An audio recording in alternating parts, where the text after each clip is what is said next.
Alrighty, everyone. This is meteorologist Timmy Albertson here with you for tonight's weather chat with Timmy. It's going to be kind of a short one. I had a really cool video I was going to show you guys that happened right around where I live. It had to do with the fog, but of course, having some slight technical difficulties. So we'll take a look at that video tomorrow. Plus, we'll take a little bit of a look at kind of another cool picture that I got of some storms down in Oklahoma. That one's also pretty impressive looking. We'll talk about those storms that happened over the weekend tomorrow. I know it's Monday, so shouldn't we be talking about it now? Well, I can barely talk myself right now, and like I said, some slight technical difficulties. All right, so with that in mind, though, we do have another tropical system all the way out in the Atlantic Ocean, but I'm going to give you guys a little spoiler alert. This one is not looking too healthy right now.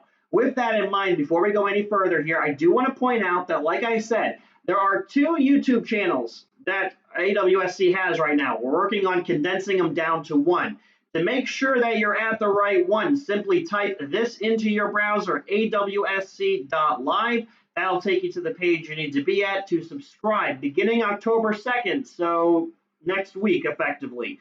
These weather chats will only be posted to this one. It's got the snowfall map banner at the top. If you're subscribed to the one with the thunderstorm banner at the top, you're going to want to make sure you subscribe to this one, which has the snowfall banner. Cool. Got it. All right, moving rapidly along now, let's go ahead and take a look down at the tropics. And like I said, folks, this is Tropical Storm Philippe. Do you see it down there on the satellite? Neither do I. No, it's there. So basically, it is a very disorganized system. It is running into a lot of wind shear, which ironically seemed to be a problem with some of the past tropical systems we've had this season for whatever reason. But with that in mind, Philippe is really sheared. It's kind of a little bit of a mess right now. 45-mile-an-hour winds is actually down from what it was over the weekend. So again, the National Hurricane Center is expecting that Philippe is just going to kind of drift along. There's a ridge up to it. There's an area of high pressure to its northeast that's kind of helping to direct it a little bit. It does have somewhat of a forward speed, about 15 miles an hour.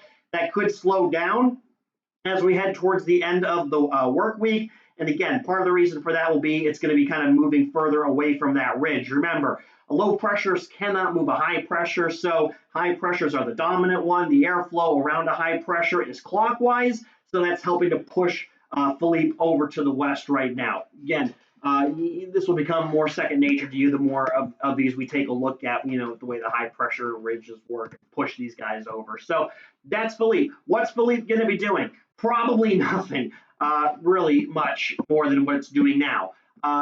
Just kind of, convecting along and just meandering its way to the west here, probably staying as a tropical storm. It's really just going to be getting hit with some wind shear over probably the rest of the work week. What's going to happen beyond that? It's going to, again, as mentioned, kind of slow down a little bit, but it may not really intensify much as we go at least into the first half of the weekend. Beyond that, still a little uncertain. However, for those of you who might think that Philippe is a little bit of a disappointment, there is some good news in that we may actually have yet another tropical system that might try to develop probably around the same area, maybe middle or end of the work week. Again, right now it's just kind of a disturbance meandering its way through, but conditions for this one, not Philippe, but the one that could be coming afterwards, are maybe looking a little bit more promising. So that's that, but we have to wait a couple more days to really kind of get a good idea on what that one could be doing.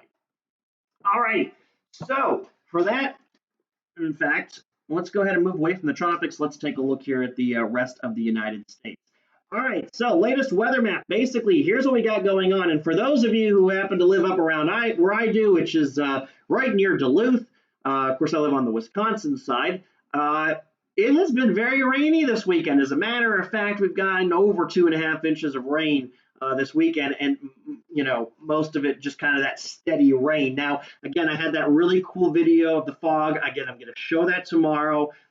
Trust me, folks, it's kind of worth it, at least in my opinion. I think you'll like it. But anyways, that being said, so what's been happening over the past couple of days across Wisconsin and Minnesota is we've had this area of low pressure. Now, it has moved a little bit. It was a little further up towards the north over the weekend, but it's kind of now dragging its way down to the south here.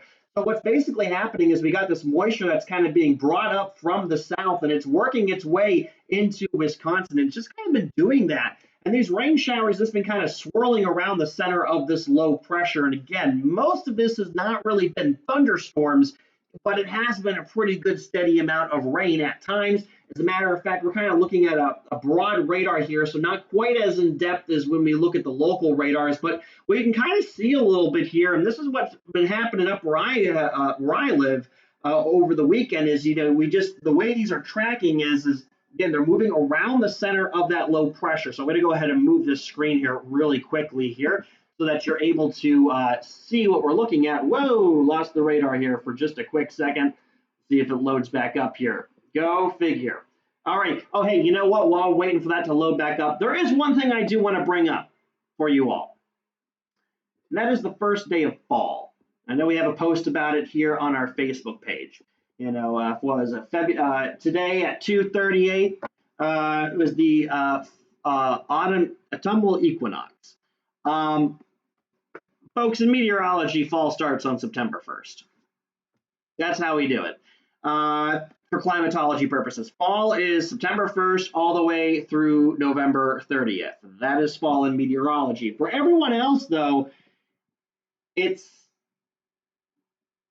the equinox, which ironically is funny because due to atmospheric refraction, light refraction, technically, and also because the Earth's not a sphere, but perfect sphere, but technically the equinox, it's not 12 hours on today, but it will be in a couple of days. It actually lags if you did. The daylight is not 12 hours, at least in the mid-latitudes on the equinox. It's actually slightly above it. It's kind of funky. I'll spare you all the details because it's really tricky to explain. But what I can tell you, though, is that, yeah. So, autumn is officially here. It's time for football, pumpkin spice latte, and caramel apples. Well, football season started a few weeks ago. Both NFL and NCAA high school started before both of those. Pumpkin spice latte, that's still a thing. And caramel apples. Not a big caramel fan. I never really have been for some reason. All right, let's see if our radar is back up here and running. Nope, not quite yet here. So what we're going to do really quickly here is we're going to restart it. Go figure, folks. It's a Monday. Everything is just tired from the looks of it here. So now we got to minimize all the screens. We're going to move this over really quickly. You guys are about to see some matrix stuff happening up in here. I know. And for those of you tuning in for the first time, trust me, it's not normally this crazy. Let's go ahead and see, though, if we can't get that loaded right back up here, and we're going to take a look at our good friend, the radar. There we go. Oh, boy, is it a Monday, huh? All right. Wow. All right. Where were we? Right. The rain. Thank you. Whew. Probably just lost half the viewers there. All right. So we're going to go ahead and loop this here a little bit. And basically, if we zoom out a little bit, you can see here on the radar how these rain showers are moving. You'll notice that the ones across Iowa are coming in from the west. The ones across Wisconsin are moving to the northwest there. So here's that swirl there with that area of low pressure. Now, with that in mind, you can see how these rain showers, there's kind of some banding going on. We kind of call that in meteorology. We have these kind of bands of rain showers, but look at the way that they're moving. And so what's been happening in some areas is that these heavy little rain bands are just kind of sitting over areas and then kind of tracking their way to the north here. So you can follow it along if your eyes over around La Crosse, going back up to Eau Claire, just kind of this steady rain, but it's not very wide.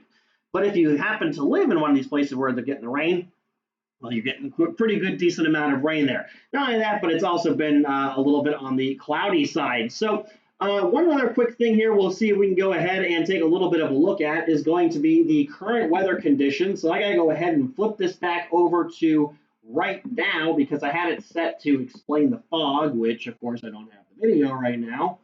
Let's go ahead here. We're going to take a look at the upper level chart here. And again, I talked about that swirl that you see there on the radar. So the center of low pressure and the upper level low that are associated with it are pretty much right on top of each other. In meteorology, we call that stacked.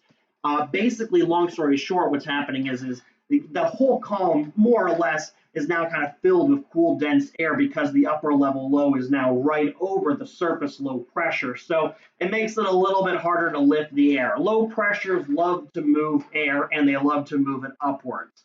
But when you got colder air above and everything, it just begins to get heavy. So when we see this happening in meteorology, this is tends to be the beginning of the end for a particular low pressure system. Again, this will become more pronounced when we take a look at things later this season and also going into the winter time. This process is a lot more pronounced and it's a lot more visible. We're kind of in the early fall stages here, so we're just now starting to get some of these things to look pretty noticeable, more or less on the upper level charts. Wow, boy, it's been a long day.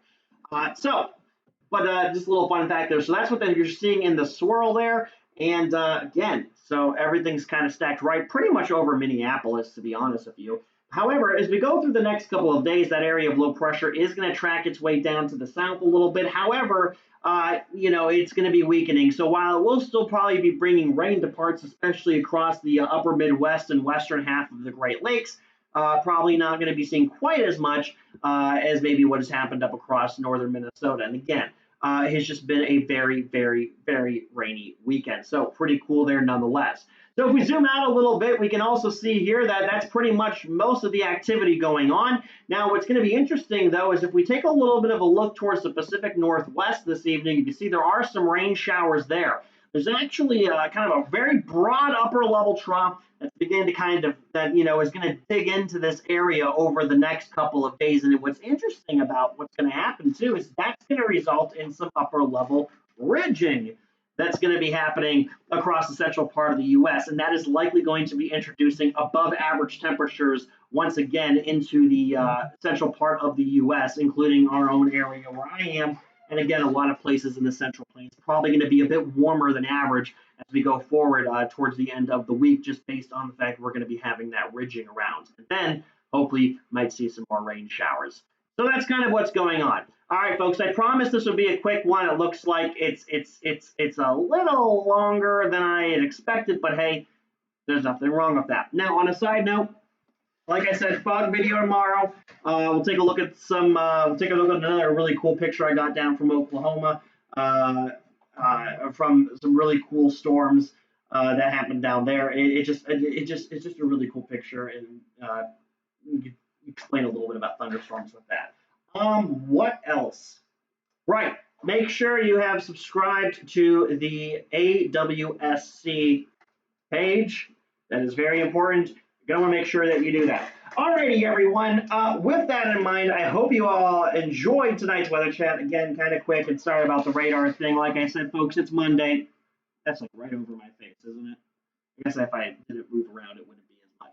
But yeah, so make sure you tune in tomorrow evening. And again, if this is your first time watching, I do apologize. But hey, why not? It's always a fun time when we have technical glitches. So with that in mind, I hope you all have a good rest of your Monday evening, and we'll see you back here tomorrow evening for Weather Chat with Timmy. Have a good one, everyone.